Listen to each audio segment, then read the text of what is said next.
It is lights out, if you will, to get going green. A decent roundup of all four. Who's going to make it into the turn one? And is it going to be the outside? No, it is not going to be. It is going to be a combination between, and we hit a little bit of a puddle, and that puddle is what makes this track extremely slippery. And Asiago Sainz takes the lead, and with that, Matthias Ekström is off. It's so close this year, but there's also no way to progress. Last year with the crazy race, if you won the crazy race, you progressed to the final. You don't now, and so it really, your fortunes are pretty black and white. Chloe, it looks like one went a little bit wide there. We went a little off-roading there with that Gilmore. So I wonder if Andreas Backerud in the background looks to have some sort of a problem to me. That car's crabbing all over the road, so whether there's an issue for the JBXE machine or not. There he is, he's still going, but he was very sideways in the back of the picture, and we wouldn't expect Backerud to be this far off either. No, and I think for those who are just joining us, Andreas Backerud took the seat here this week and for JBXE, and he's in for the rest of the season. And he's no stranger to what all of this is, but not expected to be that far back either. We just saw a whole lot of dust that just popped up. That is an extremely difficult follow, not necessarily here in the gravel section, but in that sand section, in that dirt section, it's kicking up, and that's going to make it extremely, right here, you see it there. That visibility is the issue, and exactly why Emma Gilmore said earlier that she couldn't see what she was doing there. No, really struggling. I think that's the bit in the background that I thought Backerud was sideways, and I actually think it's the exit of these sections here on the long shot from the drone. Ekström is really showing his class here. Been a DTM champion, of course. We won the World Rallycross Championship back in 2016. Recently, he's a factory Audi driver in the Dakar Rally.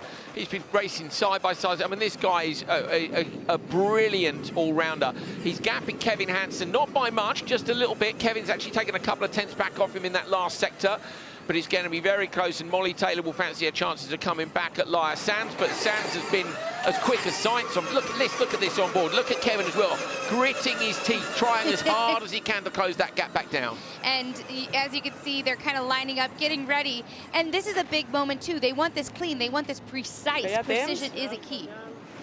Here we go. So for Laia Sands now, imagine being in her shoes earlier on. Tanner Faust jumping in. There's a lot of steering lock on. So look at that. Molly Taylor is ready to go already, and I don't think Faust is belted in yet. I think McLaren have had a problem here, although they were a little way back, weren't they, thinking about it? They were a little way back. But Molly Taylor and Laia Sands are going out together, and that's that battle that we're following closely here. Yeah, I'm looking at that at the minute. It's as they go off the line. So we know a hyperdrive there immediately for Molly Taylor. Laia Sands not using it. Taylor trying to look up the inside line. We thought that they might. Remember, Katie, when we watched yesterday, we looked at the recce laps and we said, I bet someone will use it out of the switch zone, and there it was. Look at the visibility difference, though, on board. Well, and we remember that some of these drivers have now experienced that quals. They've all had. They know where that hyperdrive is really going to work and where it's not.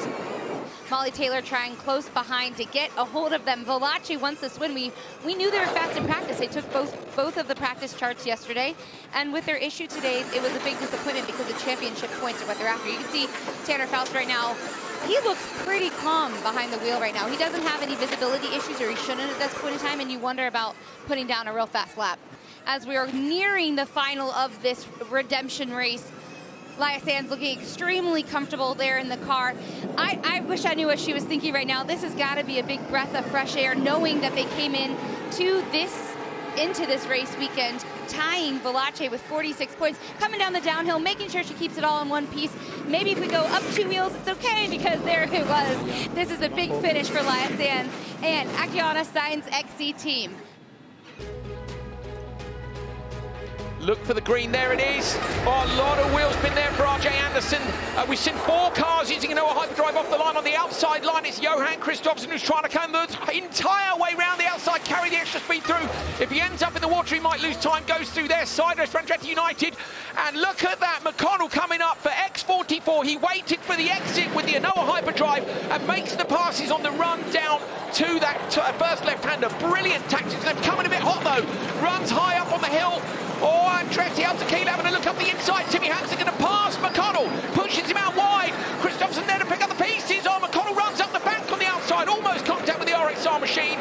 Finally, the cars are in a line. McConnell looking on the brakes to try and get past. Look like brilliant tactics. Look at that gravel rash all over the top of the car. It's Hansen who leads. Wow. Wow. Now that's a start. That's more like That's what we're talking about.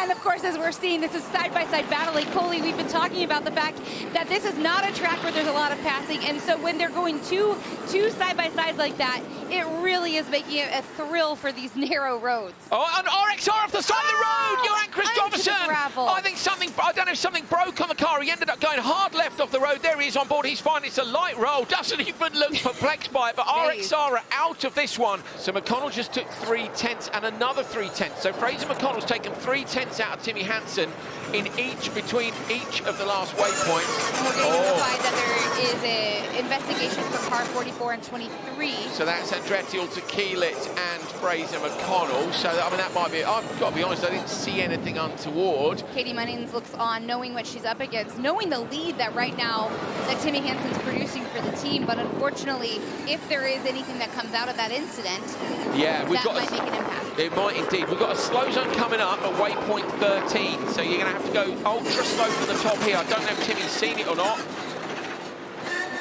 He has, onto the limiter. So what he's glancing across at there, Katie, is the dashboard, which shows him where the slow zone starts. McConnell knows it as well, and that's because the RXR machine is parked just off to the left of the road. Have a look here, and you'll see Christopherson's stranded RXR machine over the top of that rocky wall. He's fine. It's a puncture for Anderson. So the Hummer EV Chip Ganassi racing machine has a front right puncture. Now, they might... How far back are GZ and Scheider? Well, and there's an incident that's involving Hansen and McConnell. So it's about now, what's wrong with GZ and Scheider and Carl Cox Motorsport? Is that just 20 seconds lost due to mistakes? Because they're nearly 20 back from the Chip Ganassi racing machine. But whether or not the Ganassi squad send the car out with the puncture if they feel that they can hold it off for 2 laps, looks to me like Anderson might have been driving with that for a while. We could see he was struggling. Or do they change the wheel as quickly as they can during this switch zone? Remember, only 3 people can go in the switch zone, so they haven't got many extra staff. Well, let's take a look back at what has actually happened. I don't know what happened to Christopherson there. Do you? I mean, too wide. We knew it's a hard place to pass. There was some movement going, and it looked like he hit one of the gravel rocks. Oh, wow, that was way harder than I thought. He was so chill. Oh, he is chill. I mean, that's a lot more chill. I would not be chill if gravel and rocks were coming at me like that. Okay, so reset. Leaving the switch zone, Katie Munnings in the Andretti Altakeelit. So they must have changed that tire. Air jack, I think they're using on that. Timmy Hansen heads back in. Yes, so they've got themselves an air jack device to lift the front of the car. So Gutierrez in the X44 machine is chasing Katie Munnings down in the Andretti Altakeelit. Munnings now under pressure. Got to keep up the pace, but also not chuck it off the road. No, that's exactly right. And I think one of the things you and I were talking about, the fact, is it better to be chased, or is it better to defend, or is it better to attack? It's always better to chase. So Katie Munnings right now knows that she's in a defense, right? So don't make any mistakes. And this is not just about the championship points for Andretti. This is also the fact that they are in such a redemption mode from what happened in rounds 1 and 2. Car 23 under investigation for a switch zone infringement. No. Well, okay, but here's the thing. They're far enough ahead. If it's only a 5 second, If it's only 5 seconds, which we saw with McLaren earlier today, there's a potential that maybe it's not that bad. We have had these investigations go the right way as well, and by that I mean, so there we go. Munnings now uses the Anoa Hyperdrive on this section of the track. It's actually on the downhill section of the track, so we're seeing it used in a number of different places. 7.4, 7.1, you just see that gap. She's doing a really good job here. And look, Scheider and Sorensen are super close together. There's only a 1/10 of a second between the cars in P3 and P4. In the background, that fight's going on. Look, you can see him back left there. That closer, because there it is. There it is. We know that puncture. There was a tire issue. There's an issue with that car. So the Carl Cox machine seems to be in one piece, whereas I would suggest potentially maybe there's a broken shaft, Katie, from that puncture from the first couple of laps. That's a shame for Chip Ganassi Racing. Back to the front, here we go. So Munnings coming up through the right and the left. Katie grits her teeth, checks the mirrors. We don't know what the penalty's going to be, or even if the penalty's going to be there. Now, one more grass section to go. You're on board with her now. They haven't had a win since Greenland in season 1. Timmy Hansen making that pass on Fraser McConnell, aggressively up the hill. That was under investigation first of all, but she's going to try and hold on to 5 seconds, see if it's going to be enough. Munnings going to fire the Andretti Altakeelit down the hill through the left-hander. They're going to take the checker flag with the investigation still to come, but it is a great drive by Hansen and Munnings to win round 3 of Extreme E. Yes, Katie! Where's their emotions on her sleeve at all times? P2, McConnell and Gutierrez, and wait for it. There's Gutierrez. She tried hard, but couldn't get close enough. P3 for Carl Cox Motorsport. Great result for Christine GZ and Timo Scheider. Oh, Sorensen is still trying to get the Hummer EV back. Ah, they've had to fight, haven't they? They did well. I'd love to see their wheel change. We had so much going on in the switch zone because we were looking at replays of that brilliant start. They changed that wheel in record time, I reckon, but they're going to come through for P4, and I think a brilliant job fighting right the way to the end. Munnings has loosened the belts off. The pressure is off. Oh, penalty. They've been dropped to P2 according to their timing screens. This is why